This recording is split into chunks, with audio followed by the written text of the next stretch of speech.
Bonjour et bienvenue dans Répétition Minute, le premier podcast horloger en langue française. Je suis Marc Montagne, passionné d'horlogerie et également fondateur de Toolwatch, l'application qui permet de mesurer la précision de ses montres. Dans ce podcast, je partage mon expérience de l'horlogerie et vais à la rencontre des collectionneurs et personnes qui font cette industrie.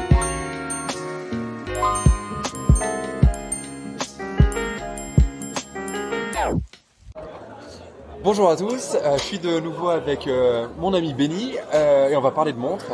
Et aujourd'hui on a décidé de passer en revue Baselworld. Là, le salon a commencé, en fait il a lieu en ce moment même.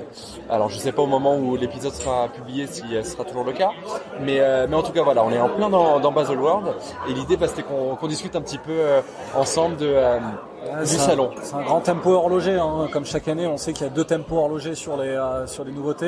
Le ICHH à Genève et puis historiquement le gros Baselworld qui est un peu moins gros et en perte de vitesse quand même cette année, hein, pour la première fois avec les marques du groupe Swatch qui sont sorties. Ouais. Ça impacte aussi en termes de les nouveautés parce que t'as plus de nouveautés chez Omega, t'as plus de nouveautés chez Breguet et puis toutes les autres marques du groupe Swatch évidemment. Mais c'est vrai que c'est un peu en perte de vitesse entre guillemets et je crois que j'avais lu dans la presse, c'était passé de 1500 exposants l'année dernière qui étaient déjà en perte de vitesse à 900 exposants. Ça donne un peu une idée de la spirale actuelle. Mais bon, ils gardent des marques qui sont top dans le milieu de l'horlogerie. T'as Patek, t'as Rolex, t'as Hublot, t'as Tag, t'as Breitling, t'as Zenith, etc. Il reste du très très lourd. Et puis mine de rien, même les marques qui ne participent pas ont quand même de l'actualité, sortent des modèles. J'ai vu que Panerai avait sorti des modèles en bronze là, assez sympa là, la semaine dernière. J'ai pas eu le temps de bien les regarder non plus, mais puis comme par hasard, Omega a attendu ce moment-là aussi pour révéler la réédition de leur Speedmaster en or. Exactement, voilà. Donc ça reste un temps fort de l'industrie comme tu disais. Donc voilà, alors qu'est-ce que tu en as pensé toi ? Alors, ce que j'en ai pensé, on l'a dit, hein, le salon est en perte de vitesse, donc du coup ça s'en ressent quand même sur les nouveautés. Un peu déçu, je dois dire. Ouais, je suis d'accord. Moi déjà, je suis quand même un fanatique d'Omega et qui vit Omega, qui manque au salon, il manque quand même pas mal de nouveautés. Ouais. Surtout que l'année dernière, pour leur dernier Baselworld, ils avaient sorti un tas de nouveautés qui étaient très sympas là. Ils avaient sorti quoi déjà ? Alors il y avait, je vais pas dire de bêtises, mais cette réédition de la Railmaster, exactement. Là. Ok. Elle était jolie, ouais. Elle est très jolie. Mais on était là ensemble d'ailleurs. Tout à fait. On était à Bâle ensemble, ça. Ouais. Tout à fait, qui était très sympa. Ouais. On était avec Diego aussi. Ouais, c'est vrai. Et donc voilà, mais alors Rolex, on s'attendait, il y avait beaucoup de rumeurs qui disaient il y a une grosse nouveauté qui arrive et compagnie. Ouais, parce que l'année dernière, Rolex sortait la GMT là, la nouvelle la Pepsi là. Ouais, la nouvelle Pepsi avec le bracelet jubilé version acier. T'avais le bracelet jubilé, t'avais surtout, enfin moi un truc qui m'avait vraiment marqué, j'ai l'impression que c'était presque passé à la trappe, c'était le nouveau mouvement. On parle de 70 heures de réserve de marche et on parle de chronométrie, garantie -2+2. Ce qui est assez taré, hein. Exactement. Ce qui est assez dingue. Et puis elle était top et on sait l'hystérie que ça a créé avec cette GMT. Je suis sur liste d'ailleurs. Je pense que tu peux rester longtemps sur liste d'attente. À mon avis, ça va être très compliqué de l'avoir.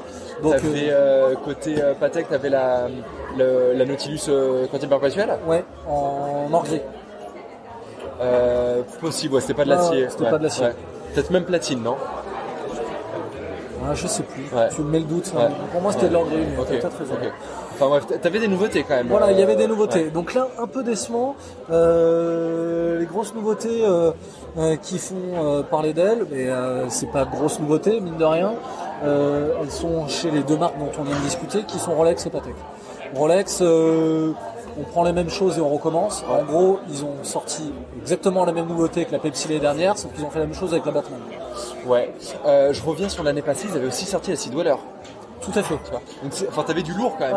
L'année dernière, il y avait du lourd. Et là, il n'y a pas vraiment du lourd. Du moins du côté de Rolex, leur grosse nouveauté, c'est censé être cette nouvelle Batman, qui est sur bracelet jubilé, qui est version acier. Je trouve ça super décevant personnellement. Parce que on parle juste d'un bracelet. Alors oui, la montre est belle. Enfin, franchement, la montre elle est superbe. Évidemment. Tous les jours je la porte. C'est même pas la question. Mais Putain, ils avaient aussi sorti l'Air King aussi, c'était ce salon-là l'année passée? Non, c'est peut-être celui d'avant encore. Ouais, c'était peut-être celui d'avant. Mais enfin bref, il y avait, ils nous ont habitués là sur les 2 derniers balles au moins à vraiment avoir des vraies nouveautés, enfin des choses assez sympas. Et là, t'as presque rien à se mettre sous la dent d'une certaine manière. Pas grand chose à se mettre sous la dent, et puis surtout ce qui me titille là, ce qui m'emmerde même pour dire les choses simplement, c'est que les gros fans de Rolex, j'ai un peu l'impression ils nous prennent un peu pour des couillons qui mettent la main au portefeuille, dans le sens où c'était l'hystérie l'année dernière avec la Pepsi et ce fameux bracelet jubilé acier. Ouais. On va essayer de refaire la même chose, et bien évidemment je pense que ça va partir en liste d'attente et ce sera l'hystérie pour cette nouvelle Batman.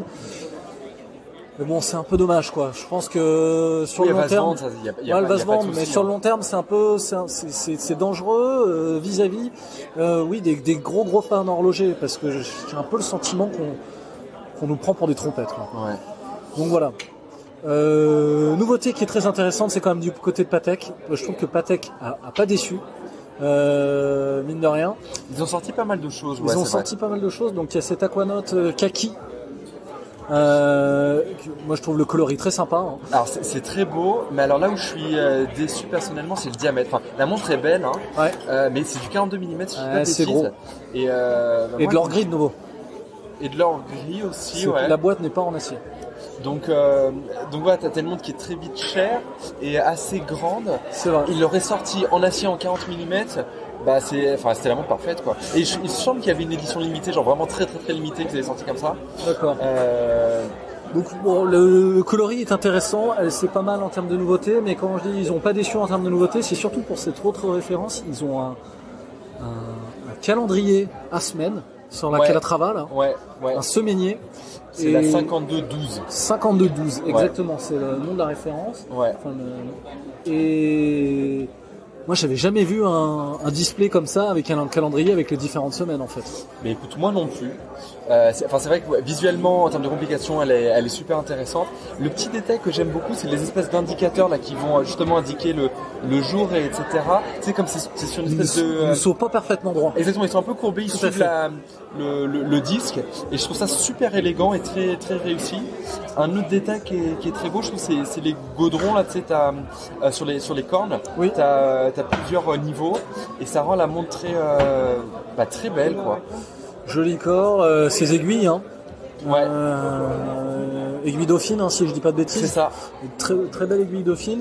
Et puis la couleur crème du cadran qui va avec la couleur du bracelet, sorte de cognac sur le cuir, un côté un peu vintage sur le bracelet.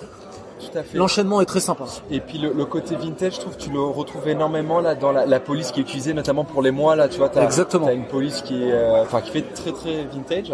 Le seul, j'ai pas vu la montre en vrai, hein, je l'ai vu qu'en photo. Le seul truc où j'ai un petit peu peur, et ça demande à être vu en vrai, c'est l'espèce de guichet pour le jour. Je sais que toi les guichets dates, t'as toujours du mal, hein. C'est toujours le truc qui pêche pour toi. Il faut qu'il soit bien intégré quoi.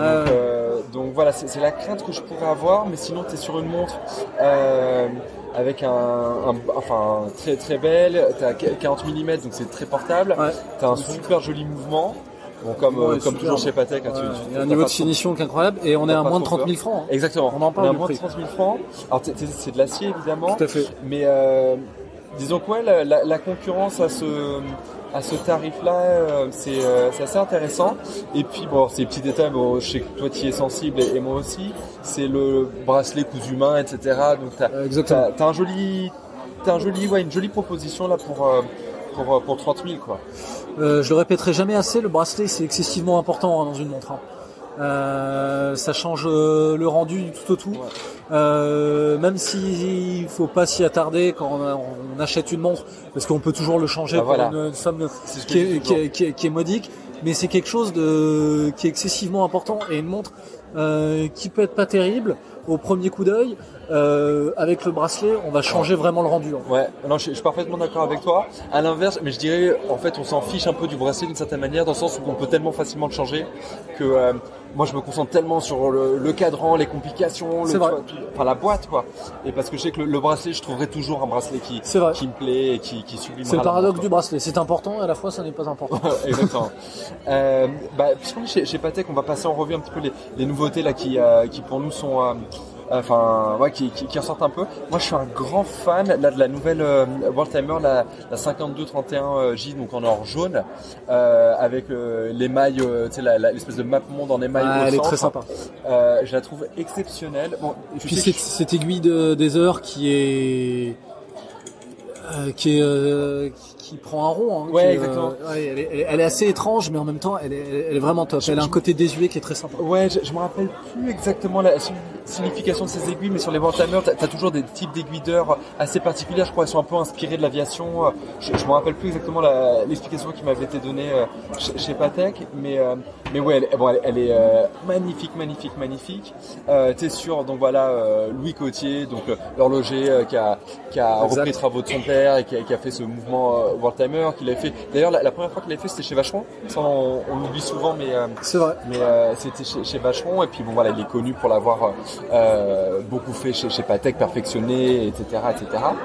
Donc tu le retrouves chez Patek. C'est un orger qui avait commencé chez GGR pour la petite effectivement, histoire. Mais voilà, bon, c'est pas l'objet. J'aime énormément les cornes, je les trouve magnifiques. Non, mais la boîte est très belle. La boîte est magnifique. T'es sur du 38 mm, si je dis pas de bêtises. T'es sur donc une montre qui est très compacte un petit peu, mais qui est 38,5 mm, voilà, très bien proportionné.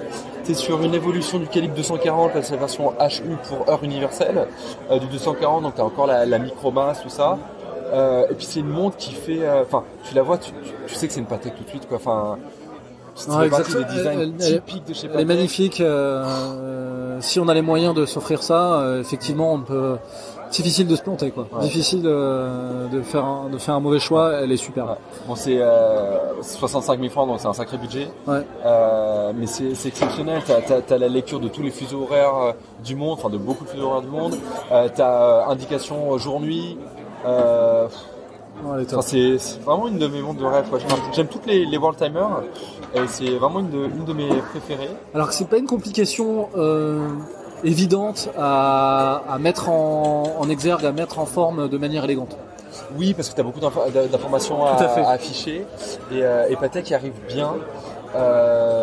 C'est vrai qu'elle est très chouette, et puis après tu as tout ce que ça évoque, le voyage, les premiers vols en avion, les premiers vols commerciaux, etc. Donc c'est toujours genre très cool. Donc ça j'aime bien.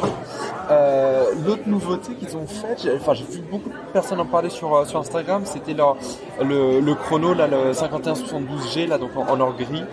Là il y a le chrono, mais il y a le timer aussi. Hein. Ça s'appelle le timer. Ils ont fait celui avec 4 boutons là. Ah non, mais là t'es sur autre chose là. On va revenir après. Non, je te parle vraiment le chronographe là, le typique, le 5172G. Exact. Voilà, je l'ai sous les yeux maintenant là. Le classique chronographe entre guillemets chez Patek, avec des gaudrons assez sympas, des nouveaux poussoirs, les petits un petit peu champignons comme ça que je trouve très très sympa. Alors le mouvement est magnifique. Ouais. Toi t'aimes pas, c'est ça? Après j'aime pas. Ah moi j'adore. J'aime pas. Je trouve que je sais pas, la forme de la boîte, les aiguilles et compagnie. Alors c'est pris individuellement, c'est beau, mais quand on me parle de Patek, spontanément, moi je pense pas à ça et j'irai pas là-dessus. Ah bah j'aime énormément justement ces aiguilles là seringues, je trouve ça très cool. Il y a un côté ce que j'aime bien avec celle-ci, c'est que voilà, t'as un côté un peu t'as des codes du vintage, en même temps t'as une montre qui est excessivement moderne avec ce cadran bleu. S'il faudrait aller pour moi, tu vois, sur un chronographe comme ça, Breguet type 20. Ah, ça n'a rien à voir. Je sais, mais si, ça a quand même à voir. C'est que le même esprit de montre. C'est le même esprit. Elles sont très similaires, hein, les aiguilles, le cadran, même la forme de boîte. Non, la forme de boîte est quand même bien différente. Ouais. Mais voilà, pour moi j'aime bien le type 20 aussi. C'est plus le type 20 que Patek. Et puis non, vraiment celle-ci je la trouve personnellement je la trouve très réussie. Je trouve qu'ils ont mis du Luminova, alors je sais pas si c'est du Luminova, Super Luminova, ou je sais pas ce qu'ils ont mis là sur les aiguilles, sur les index, mais tellement de gens vraiment je sais pas, j'aime pas, ça me parle pas. Ouais. S'il faut aller chez un chrono chez Patek, plutôt le chrono Aquanaut. Ok, ouais, vraiment rien à voir. Rien à voir. Exactement. Rien à voir, mais Okay. les codes me parlent plus un chrono chez une Aquanaut que sur une Calatrava comme ça. Et alors l'autre dont tu parlais là, c'est le Rebelle, le 5520 Exactement. en platine là. Alors c'est une montre. Attends, quand elle était sortie à Bâle, c'était déjà il y a 3-4 ans, hein, ouais, tu vois, la version simple, mais elle avait fait scandale. On me disait ouais, c'est pas une Patek et tout, alors que c'était inspiré de leur héritage. Ouais. Mais enfin voilà, c'était très décrié. Je comprends que ce soit décrié. Ouais, je comprends aussi. Je sais pas, moi ça me fait pas rêver outre mesure. C'est pas une montre que je déteste, je vais pas dire ah j'aime pas. Quoiqu'à l'époque, je me rappelle, j'avais été quand même assez surpris, hein, je vais être honnête. Mais là, voilà, je la tolère. Ouais, bon, mais, c'est difficile de faire la fine bouche, de dire de ne pas tolérer une Patek. Ouais. Après, j'ai quand même le sentiment que c'est une des plus vilaines des Patek que j'ai pu voir en fait. Quand même. Ouais. Bon, là, j'aime bien, mine de rien, le côté. Ce que j'aime bien avec cette montre-là, au-delà du design, j'aime pas, mais que moi personnellement, ok, pourquoi pas. Franchement, pourquoi pas. C'est le côté, t'as une travel time, donc voilà, t'as deux fuseaux horaires, et puis t'as aussi une alarme. Donc t'as vraiment la montre du voyageur quand même. Enfin, t'as les complications que j'aime bien utiliser, qui sont ludiques.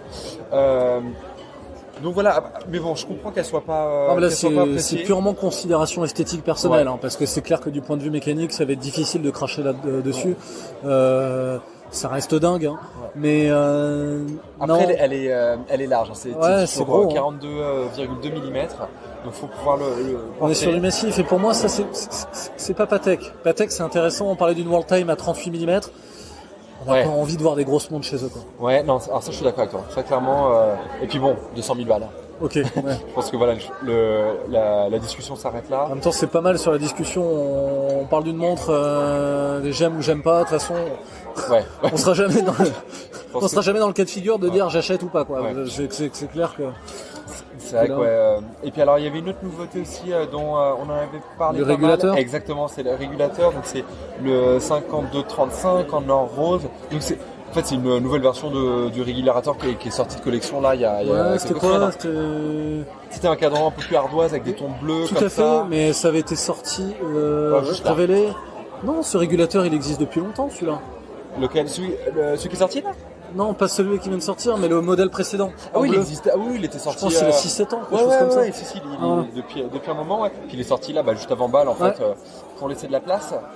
Et je dois dire que je trouve cette référence. Je sais que toi t'aimes bien celui-là. Ouais, très très belle. Moi, je préfère ce coloris-là par rapport à l'ancien. Moi, c'est l'inverse. Ouais, mais ça, c'est ton obsession pour le bleu. On en avait parlé sur des discussions précédentes. Ouais.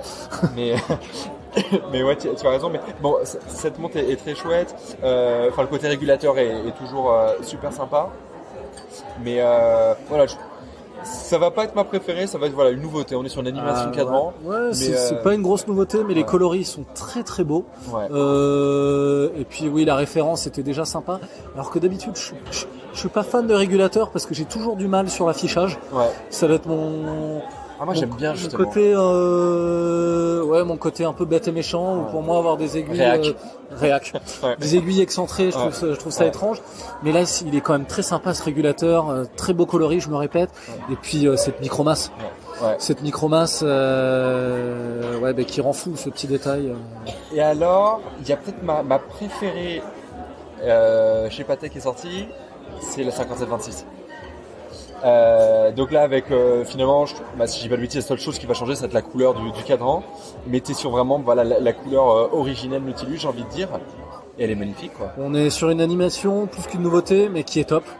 Qui est top parce que pour moi c'était un sacrilège d'avoir cette très belle référence sur cadran blanc. Ouais. Je sais qu'on a déjà eu cette discussion et là effectivement on est enfin sur la véritable couleur cadran Nautilus. Ouais. Et ils ont été ça la 5726 depuis le début et on devrait même pas avoir cette discussion, quoi. Je suis d'accord. On peut passer à autre chose. Ouais. Donc voilà, bah oui, je crois que la série 26 c'était sorti, je crois en 2006 quand ils ont fait l'anniversaire ou Oui. je suis comme ça pour les 30 ans de la Nautilus ou dans cette période-là, je pense. Et ce cadran blanc, c'est juste, c'est pas possible. Ah ouais, non, c'était pas possible. Donc et puis voilà, elle est à 40 500 francs. Donc voilà, encore un budget. très beau budget, mais Elle est belle. Ouais. bah voilà, si vous voulez vous acheter une montre plutôt qu'une voiture, ce qu'on peut comprendre, c'est une bonne montre sur laquelle vous pouvez aller. Ouais. Bon, alors on a parlé Patek, on va revenir vite fait sur Rolex. Il y avait la Yachtmaster qu'ils ont sorti, la nouvelle. Tout à fait. Elle est jolie, c'est sympa. En fait, moi, ce qui me dérange avec cette montre-là, c'est que visuellement, t'as quasiment une Submariner. T'es sur du 42 mm, donc c'est plus gros. Je comprends pas bien ce qu'elle vient foutre là, cette On montre. va pas se mentir, hein, une Yachtmaster, là, la manière dont elle est sortie, c'est une Submariner sur bracelet caoutchouc. Ouais, c'est un petit peu ça. Franchement. Ouais. C'est un peu ça. Et tu sais que je suis un très très grand fan du bracelet caoutchouc et sur la montre acier. Ouais. Mais pas chez Rolex. Et ben j'irai sur de l'Aquanaut, tu vois. Exactement. Ouais, pas chez Rolex. Pas chez Rolex. Je suis un grand fan du bracelet de la caoutchouc. Panerai, tu vois. De la Panerai, tu me mets sur Panerai, tu me mets sur Aquanaut, tu me mets chez Bell & Ross, tu me mets même sur Seiko, le bracelet caoutchouc. On en avait parlé hein, sur mon top 3 des montres à Moins 5000, ouais. pour un budget de 5000 €. J'adore ce bracelet caoutchouc, mais pas chez Rolex. Ouais. Rolex, ils sont vraiment forts pour leur bracelet acier. Donc non. Disons que c'est vrai que, enfin, là où je suis d'accord avec toi, c'est que si t'as une marque qui a vraiment genre perfectionné le bracelet, qui l'a mis genre tout en haut, c'est Rolex. Parce que ça soit le classique entre guillemets Oyster avec la boucle qui permet de l'ajuster, le jubilé évidemment que tout le monde va reconnaître, le président. Voilà. Ouais, c'est presque dommage d'une certaine manière. C'est presque dommage que Rolex aille sur un bracelet caoutchouc. Donc je vois ça, je me dis achetez-vous une GMT2 ou sur le même ordre de prix, achetez-vous une Sub en fait. Ouais. C'est clair. Les conseils achats de Benjamin. Mais je suis d'accord avec toi. Alors si on va haute marque, là on a parlé Rolex. Il y a Breitling qui a sorti pas mal de nouveautés. Hein. Exact. Il y a une réédition limitée qui est très sympa. Je sais de laquelle, la 806. La 806, la OP, AOPA. style AOPA, qui est hyper sympa, qui a l'air très bien réalisé. Par contre, petit coup de gueule. Vas-y. Au début, je dis c'est la montre qui est top. Moi, j'attendais ça, ce genre de réédition. Visuellement, elle est top. Le prix. Ouais. Le prix. Je crois qu'on est sur 8600 $, quoi. Ou 8600 francs. Autour des 8000 quelque chose. Ouais, des 8000. Donc, on est sur une montre qui a 8000 €. C'est pas possible sur une Navitimer. C'est pas possible. Il y a quelques années, c'était encore une montre qui était à 4000 € ou même à moins de 3000 €. Ouais, plus sur le marché gris, tu peux la trouver. Ouais, je sais bien qu'il faut que. Alors c'est tout un tout. Hein, c'est dans toute l'industrie, je veux dire. Cette augmentation des prix au cours des années. Ouais. Mais là, ok, je veux bien que ce soit une série limitée et compagnie. On parle d'une montre qui est en acier, qui est sur bracelet cuir. Oui, c'est ça aussi. T'as un bracelet cuir. Alors c'est un très beau chrono, mais ouais non. Ouais, je te rejoins sur le prix parce que clairement c'est en compétition avec une Speedmaster, mettons. Ouais. Et la Speedmaster, même sur des éditions limitées, là, les Ultraman, les machins. C'est quasi la moitié du prix. Ouais, c'est quasiment la moitié du prix. Voilà. Et puis t'as un bracelet acier, donc ça pourrait justifier un prix équivalent si ce n'est plus cher. Et c'est vrai que là, la Vitamer, elle est sur un bracelet cuir. Après, je la trouve très très belle.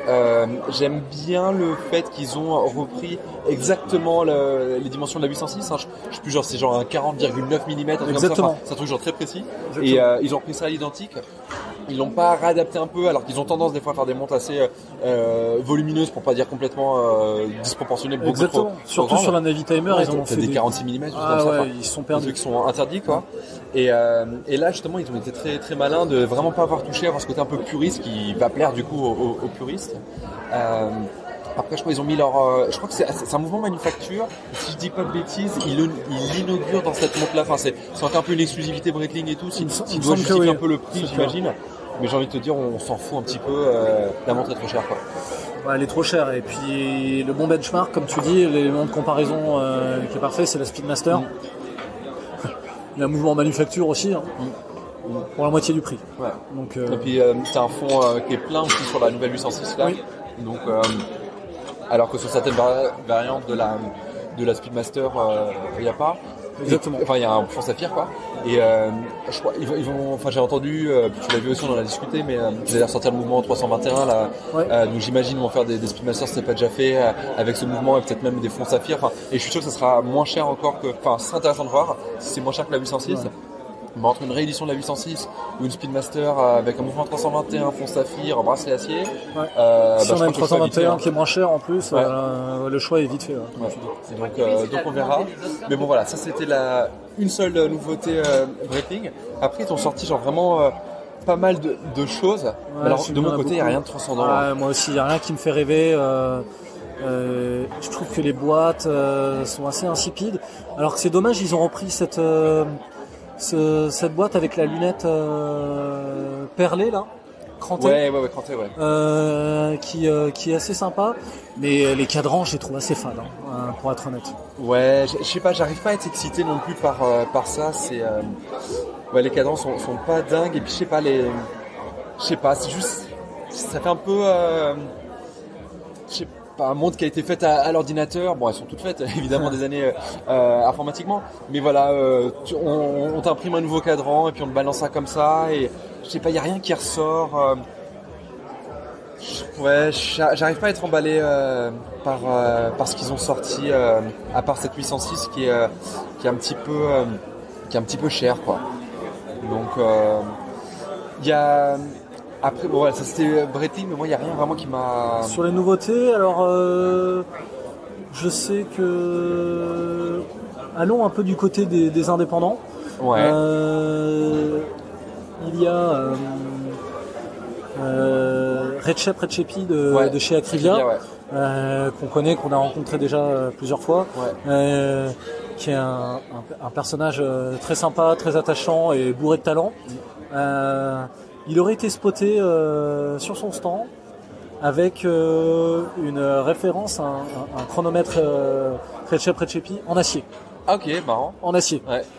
Et ça... Donc c'est de ces nouveautés là, j'ai pas vu ce qu'il a. En fait, j'aurais dû voir ce qu'il a. Je pense pas que c'est difficile de parler de nouveautés sur des indépendants comme ça qui produisent tellement peu de pièces. Ouais. Mais je pense qu'il y a quelque chose dans les tuyaux. Ouais. Et ces pièces qui sont incroyables en allant chez les indépendants, mais le problème c'est que en ayant des boîtes en or, c'est tout de suite des prix qui sont quand même conséquents. Ça peut être très sympa de voir quand est-ce que ça va sortir et à quel sera le prix d'une référence en acier. Ouais. Et ça reprend vraiment son chronomètre Recepi qui est très simple avec il me semble que c'est un émail grand feu je me rappelle. Avec mais il nous l'avait montré la dernière fois. Il nous l'avait montré exactement. L'année passée qu'on est allé voir. Il nous avait montré avec cet affichage linéaire avec des index parfois qui sont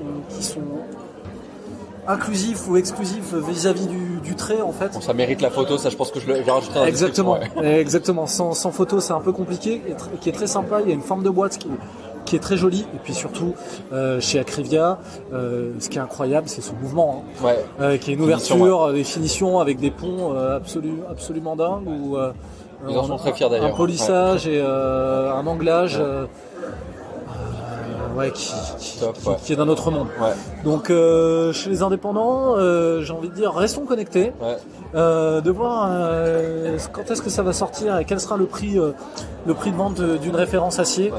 Si ça dépasse juste l'étape du prototype, je pense que c'est quelque chose de très intéressant. Tiens, puis en parlant d'indépendant qui a été spoté avec une montre, je lisais un article là, tout à l'heure avant de venir ici. Dufour. Voilà. Dufour qui a été vu avec une GMT Pepsi, la nouvelle là, au poignet.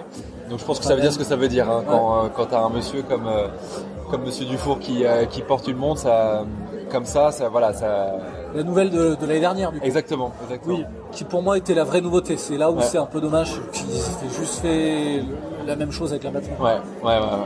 Et alors sinon, une marque là qui m'a... Il n'y a rien qui est vraiment ressorti de cette marque-là, à tort j'ai envie de dire, parce qu'ils ont sorti vraiment des modèles assez sympas, c'était Zenith, avec les défis, ou les défis El Primero, etc.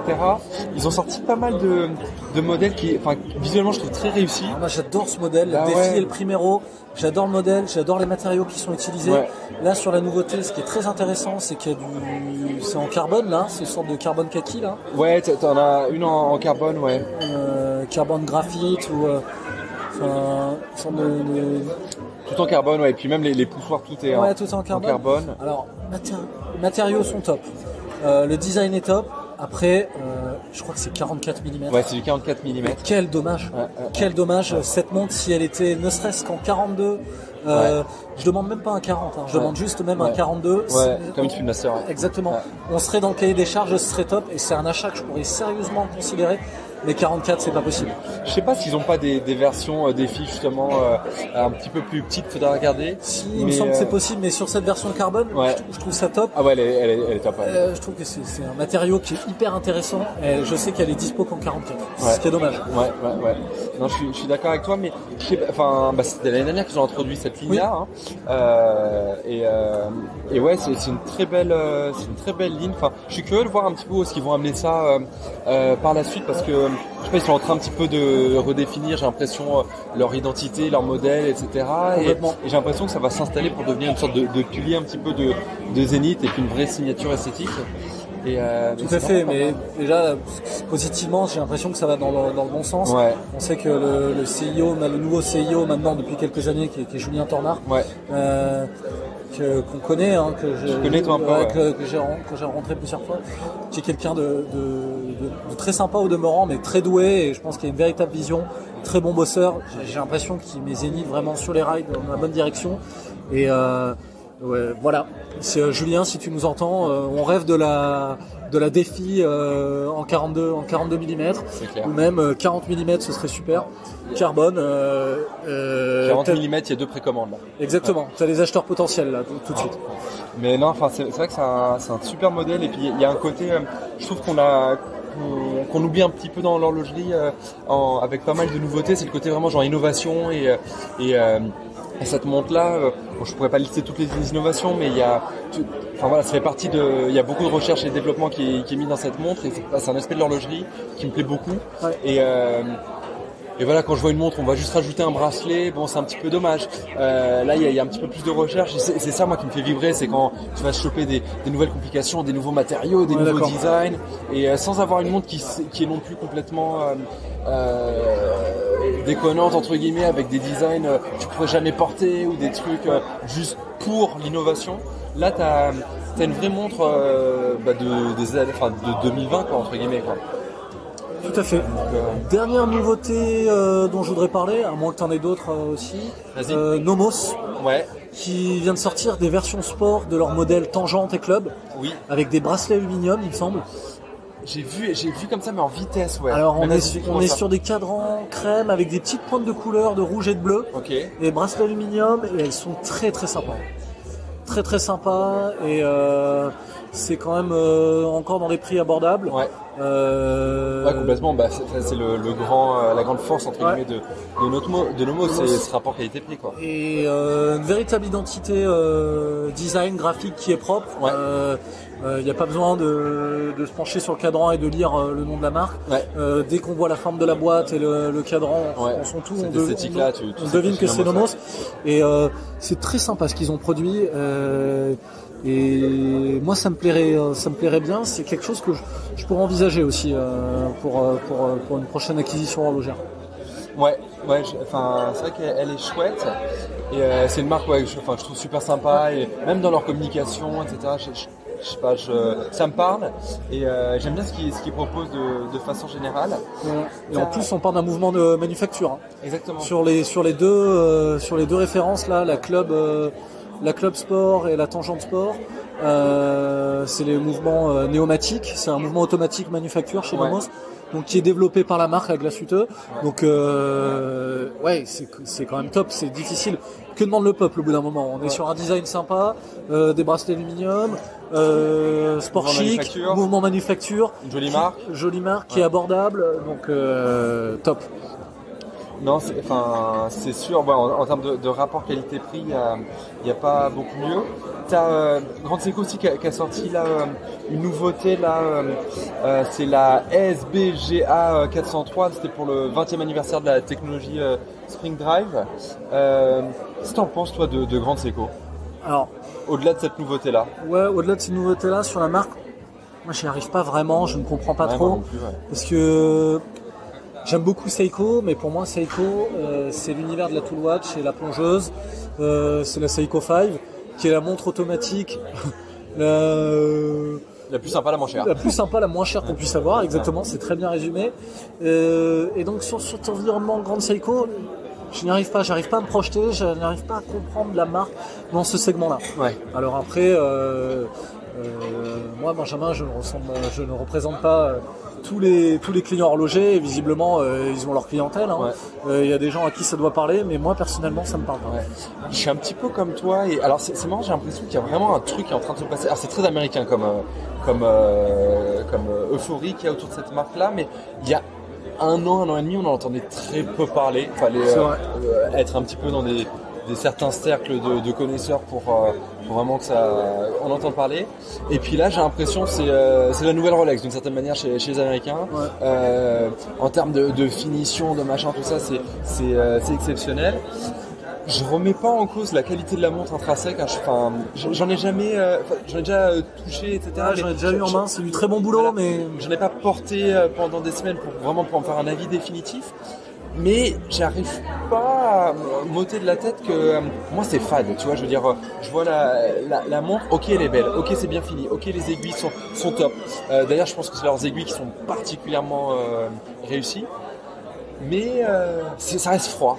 Ouais, c'est très bien fini, mais ça crée pas grand chose. Ouais. Et je me dis, bah voilà, je suis d'accord avec toi sur le côté, bah voilà, j'associe énormément Seiko avec plutôt la partie entrée de gamme plutôt que le très très haut de gamme qu'ils sont capables de faire. Et oui, avec des Seiko 5, des SKX, des Turtle, des Sumo, tu vois, des plongeuses comme ça jusqu'à 1000 balles qui sont tu vois, de tout entre 100 et 1000 balles. Et puis même en tant que marque, je trouve que c'est un petit peu illisible. Ils font de la montre à 100 balles, ils font de la montre à plusieurs dizaines de milliers.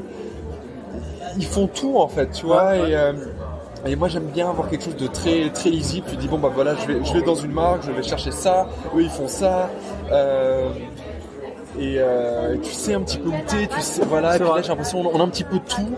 Et je sais pas, ça arrive pas à me parler. Tu vois, je comparerai avec Rolex. Tout de suite, Rolex, on sait ce que c'est. Tu vois, ça va être principalement des bracelets en métal, ça va être la Tool Watch, ça va être la super fiabilité, des designs que tu reconnais tout de suite. Et puis bon voilà, c'est un segment de prix.